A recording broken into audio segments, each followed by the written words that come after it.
Ça peut arriver à tout le monde d'avoir un passage à vide. Et après, on peut le vivre de manière facile ou ça peut être très compliqué. Le problème, c'est quand le passage à vide dure longtemps, trop longtemps. Ça peut durer des semaines, des mois, pour certaines personnes, ça peut durer des années. Et en fait, il y a des personnes qui me consultent une fois de temps en temps, bien justement parce qu'elles vivent ce passage à vide et que ça dure depuis des semaines, des mois, mais rarement des années, mais ça peut durer des mois.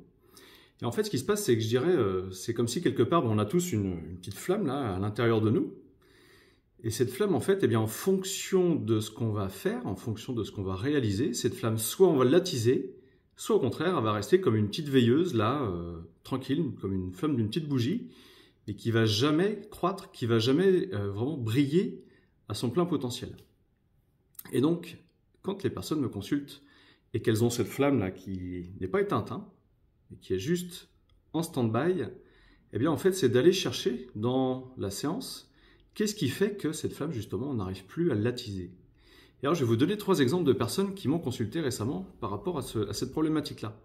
C'est-à-dire que dans leur vie, quelque part, il y a un certain équilibre professionnel ou familial, avec le mari, les enfants, ou ça peut être une personne célibataire, bref, il y a un certain équilibre. Il n'y a pas spécialement de stress généré par le système, par l'extérieur, encore que des fois il peut y en avoir un. Mais en fait, c'est comme si la personne elle avait trouvé son équilibre de vie. Mais ici, il n'y avait plus ce combustible, ce qui permet en fait à la flamme d'être attisée.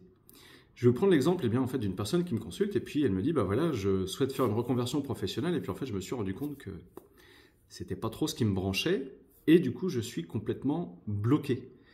Et ça m'énerve, ça me met en stress parce que lors d'une certaine échéance, en fait, je ne sais pas ce que je vais faire de ma vie professionnelle. Alors, on échange à ce sujet-là et puis en fait, ce qu'on trouve, c'est que quand elle était plus jeune, elle était passionnée de roller. Elle adorait faire du roller, cette personne. Et puis en fait, à un moment, elle était vraiment très très bonne dans cette activité. Elle était adolescente. Et puis en fait, il y a un moment où on lui demande de faire un exercice avec du roller, truc qu'elle savait faire, mais les doigts dans le nez. Et en fait, elle s'est complètement plantée. C'est-à-dire que là, elle a échoué à ce petit examen de roller. Et là, elle s'est dit dans sa tête, tellement elle a été vexée, mes rollers, plus jamais je vais en faire. Et bien en fait, les rollers, c'était sa passion. C'était quelque part ce qui attisait sa flamme à ce moment-là, quand elle était plus jeune. Et elle a mis au placard ce qui attisait cette flamme. Et donc, une vingtaine d'années plus tard, ce qui se passe, c'est qu'elle est complètement coupée de ses émotions, de ses ressentis, de choses qui peuvent la faire vibrer, de choses qu'elle pourrait mettre en place, qu'elle pourrait faire, de manière à ce que cette flamme, en fait, soit complètement attisée. Et donc, la séance a consisté à faire le deuil de cet épisode-là, où, quand elle a été vexée de rater cet examen, en fait, elle a dit « Stop, j'arrête tout ce qui me fait vibrer ». Elle fait le deuil de cela, elle fait une sorte de rééducation à l'âge où elle a aujourd'hui en tant qu'adulte de refaire du roller, de se reconnecter à sa flamme intérieure qui vient de nouveau briller, et en fait ça l'a débloquée sur un plan professionnel, c'est-à-dire qu'elle n'est plus là à stresser par rapport à son futur, au contraire, tout va bien pour elle puisque quelque part c'est comme si elle avait renoué avec ce qui l'a fait vibrer. Ça c'est un premier exemple. Un autre exemple, en fait une personne vient me consulter. Il me dit, moi aujourd'hui, j'ai mon job, j'ai ma famille, mais je me sens bloqué dans ma vie. C'est-à-dire que là, c'est pareil, il y a vraiment très très très peu de choses qui font sens à ma vie. À ce moment-là, je lui dis, ok, on va aller chercher ça. Je lui dis, depuis quand? Qu'est-ce qui s'est passé? Il me dit, lui, c'était pas du roller qu'il faisait, c'était du skateboard. Et donc, en fait, il me dit, un jour, je suis tombé de skateboard, je me suis fait vachement mal à l'épaule, donc il a une 50aine d'années, quand ça lui arrive. Et puis il me dit, j'ai laissé traîner pendant 6 mois, après je vais voir mon médecin, radio, tout ça, il a fallu que je me fasse opérer au niveau de l'épaule. Et donc, là, les chirurgiens m'ont dit, monsieur Untel, à votre âge, on ne doit pas faire de skate. Alors lui il s'est dit, oui, peut-être qu'ils ont raison, donc il a arrêté de faire du skate. Et quand il vient me consulter, en fait, quelque part, ce qui lui attisait sa flamme jusqu'à ce qu'il ait cet accident et surtout l'opération, et surtout jusqu'à ce qu'on lui dise que ce n'était pas raisonnable de faire du skate à son âge, ce qui attisait sa flamme ici, c'était de faire du skate. Et donc, quelque part, dans son élan de vie, le fait qu'il arrête de faire du skate est comme si on lui avait dit « mais c'est pas bien, monsieur Untel ». C'est comme si, quelque part, on ne lui avait pas donné ses responsabilités, comme si presque on s'adressait à un petit garçon à qui on réprimandait d'avoir fait de mauvaises choses. Et bien en fait, le fait d'aller chercher ça, ses ressentis, puis c'est venu chercher d'autres choses par rapport à son enfance, eh bien il s'est remis à faire du skate et sa vie a pris une toute autre tournure puisqu'il s'est reconnecté tout simplement à ce qui attisait sa flamme intérieure et du coup sa vie elle a changé et il ne s'est plus senti bloqué dans sa vie.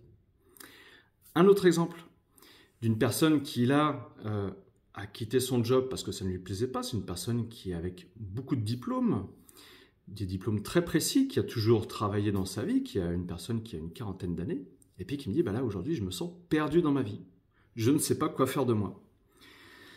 Alors on étudie son parcours, on va libérer, c'est une femme, et en fait elle était en loyauté avec certaines de ses ancêtres, qui ont été des femmes qui ont été enfermées, bloquées dans leur vie.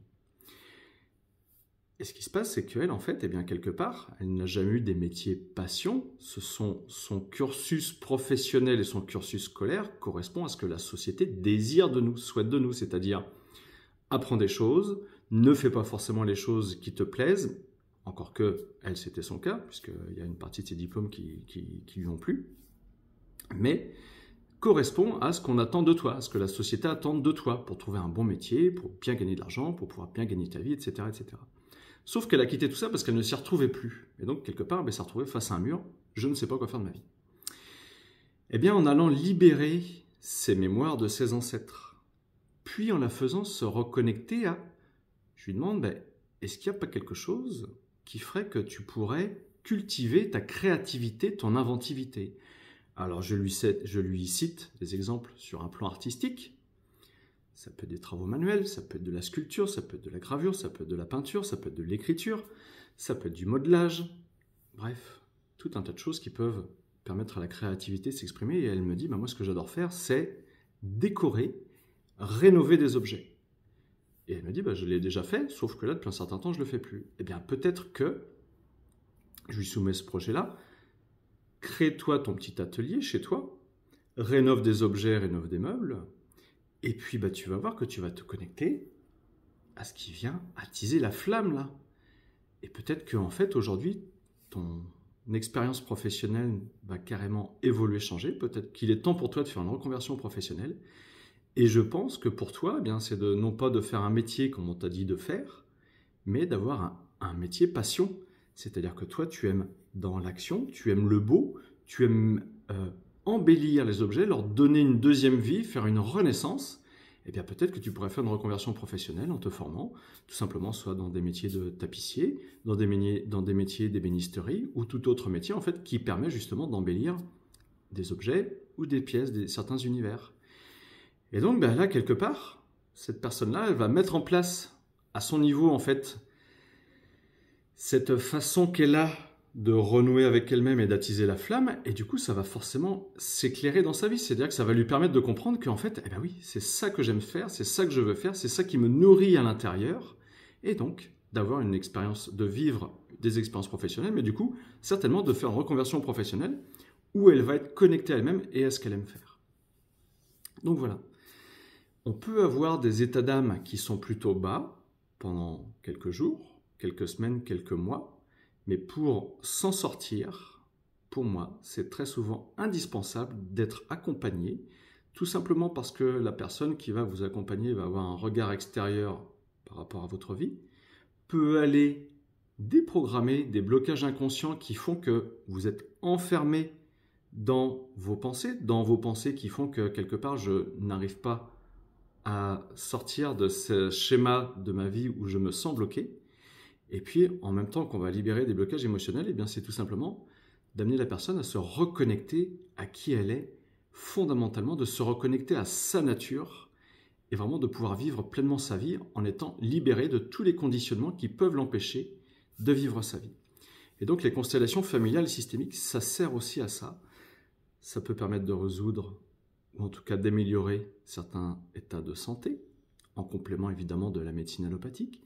Ça peut permettre de résoudre des problèmes existentiels, des problèmes sentimentaux, des problèmes émotionnels. Ça permet de retrouver un certain équilibre dans sa famille, dans son travail. Mais là, avec les exemples que je vous ai cités, ça permet aussi à des personnes, en fait, eh bien, tout simplement, de retrouver pour certaines le goût à la vie, de pouvoir retrouver une certaine aisance et facilité, eh bien, tout simplement, à vivre sa vie en toute liberté.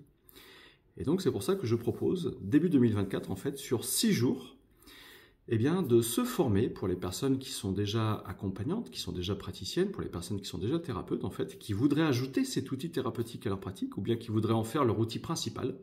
Eh bien, c'est une formation pour apprendre à consteller en individuel, que je propose. Les dates, c'est du 22 au 24 février, un week-end sur 3 jours, vendredi, samedi, dimanche.